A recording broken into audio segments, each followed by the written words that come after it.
ओम परमात्मने नमः. नमस्कार, मी आहे तुमचा मित्र जीत आणि गीतेच्या 37व्या भागामध्ये तुमचं मनपूर्वक स्वागत आहे. अध्याय पहिला, श्लोक 37. तस्मान्नार्हा वयं हन्तु धार्तराष्ट्रान् स्वबान्धवान् स्वजनं हि कथं हत्वा सुखिनः स्याम माधव.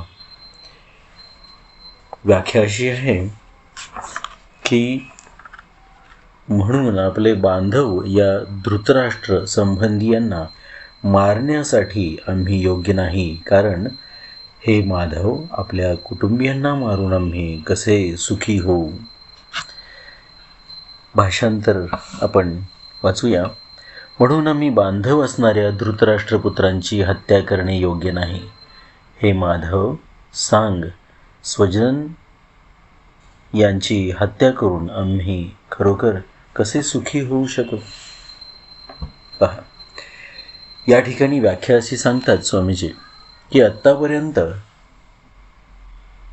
पहिल्या अध्यायाच्या 28व्या श्लोकापासून येथेपर्यंत कुटुंबियांना न मारण्याविषयी जो काही युक्तिवाद केला आहे, प्रमाणे दिली आहेत आणि विचार मी प्रगट केला आहे, त्यांना अनुसरून आम्ही अशा प्रकारचे अनर्थकारक कर्म करण्यासाठी कसे बरे प्रवृत्त होऊ शकतो.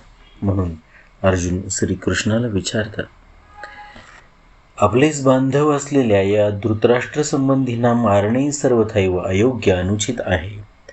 आमच्यासारखे चांगले पुरुष असे अनुचित कार्य कसे करू शकतील.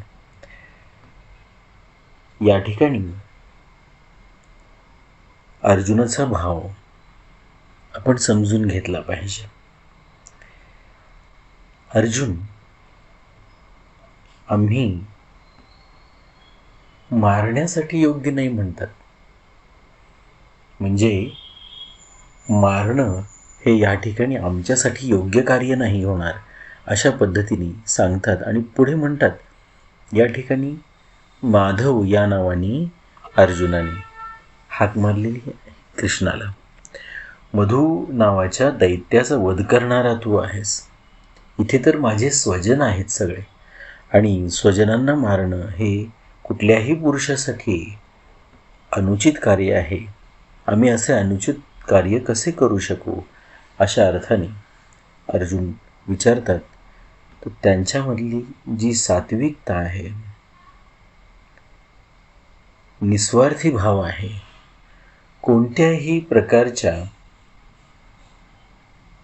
एका गोष्टीच्या साध्य करण्यासाठी किंवा त्या गोष्टीचा पाठलाग करून त्या गोष्टीच्या मागे लागून अर्जुन इथेपर्यंत आलेले नाहीत, हे लक्षात घेतलं पाहिजे. राज्य मिळवायचं आहे, ते स्वजनांना मारून किंवा स्वजनांची हानी करून ते मला नको आहे, म्हणून अर्जुन सांगतात.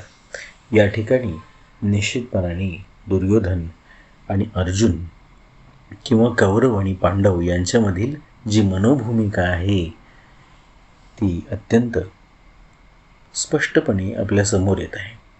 कृष्ण पांडवांच्या बाजूने उभारतात, अर्जुनाचा सखा होतात, सारथी होतात. याला अर्जुनाचा स्वतःचा स्वभाव आणि कृष्णाच्या प्रती असलेला भाव, भक्तिभाव हा कारणीभूत आहे, हे पदोपदी या ठिकाणी आपल्याला दिसून येतं.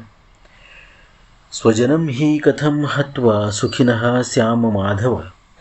याची व्याख्या अशी आहे की हे माधवा, या कुटुंबियांच्या मरण्याच्या कल्पनेनेच अत्यंत दुःख होत आहे, संताप होत आहे. तर मग क्रोध आणि लोभाच्या भरात आम्ही जर त्यांना मारू तर आम्हाला किती दुःख होईल. त्यांना मारून आम्ही कसे सुखी होऊ. या ठिकाणी हे आमचे घनिष्ठ संबंधी आहेत. या ममताजन्य मोहामुळे आपल्या क्षत्रियोचित कर्तव्याकडे अर्जुनाने पाठ फिरवली आहे. कारण जेव्हा मोह होतो तेव्हा मनुष्याचा विवेक दबला जातो. विवेक दबल्याने मोहाचे प्राबल्य वाढते. मोह प्रबळ झाला की आपल्या कर्तव्याचे स्पष्ट भान राहत नाही. माणूस किंग कर्तव्य मूढ, म्हणजे नेमकं काय कर्तव्य आहे याच्याबद्दल मूढ म्हणजे मूर्ख बुद्धीने बदतो अशी अनेकदा अवस्था आपल्या आयुष्यामध्ये आपली होत असते. आपल्याला हे समजलं पाहिजे. आणि जी गोष्ट अनैतिक वाटते आहे, जी गोष्ट अनुचित वाटत आहे, तीच गोष्ट कदाचित धर्माने किंवा न्याय नीती यांच्या अनुषंगाने विचार केला तर योग्य असणार आहे. परंतु अशा प्रकारच्या मोहात पडल्यामुळे आपल्याला योग्य निर्णय घेता येत नाही. मोह अनेक प्रकारचे असतात. या ठिकाणी हा नातेसंबंधांचा जो मोह आहे तो अर्जुनाच्या मनामध्ये निर्माण झाल्यामुळे तो योग्य निर्णय घ्यायला समर्थ नाही आहे, हे लक्षात घेतलं पाहिजे.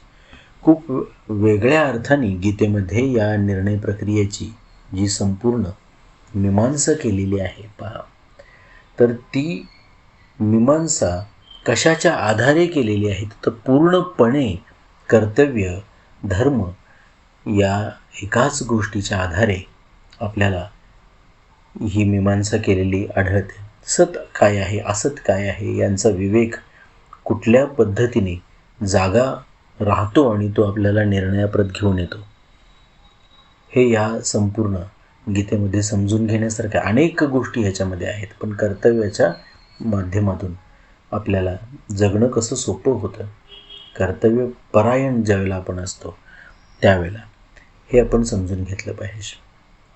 आणि या विवेकबुद्धीच्या माध्यमातून आपल्याला या सत्पर्यंत अस्तित्व जे आहे, जो भास नाही आहे त्याच्यापर्यंत पोहोचायला मदत होत असते. भगवंतानी नेहमी कर्तव्य करायला सांगितलेलं आहे. ज्या ठिकाणी जे करणं योग्य आहे ते करायला सांगितलेलं आहे. पण या सगळ्यामध्ये मोह अडथळा होतो आणि आपल्याला आपला जो विवेक आहे तो त्या मोहाच्या प्रभावाने झाकला जातो. तर हा मोह ओळखून टाळता आला पाहिजे. मुळात टाळणं ही साधना नाही आहे, तर तो ओळखणं ही साधना आहे. अनेकदा मोहाचे क्षण ओळखताच येत नाहीत, त्यामुळं टाळणं ही गोष्ट घडतच नाही. तर मोहाचा क्षण कसा ओळखावा ते या अध्यात्माच्या प्रवासात आपण शिकणार आहोत. पुढे जाऊया. या ठिकाणी या श्लोकाचा पुढच्या 2 श्लोकांशी काय संबंध आहे तो आता सांगतील. आता या ठिकाणी अशी शंका येते की जसे तुमच्यासाठी दुर्योधन इत्यादी स्वजन आहेत, तसेच दुर्योधन इत्यादीसाठी तर तुम्ही स्वजन आहात. स्वजनांच्या दृष्टीने तुम्ही तर युद्धापासून निवृत्त होण्याचा विचार करीत आहात, परंतु दुर्योधनादी युद्धापासून प्रवृत्त होण्याचा विचार करीत नाहीत. याचे काय कारण आहे? याचे उत्तर अर्जुन पुढील श्लोकात देत आहेत. ओम परमात्मने नमः.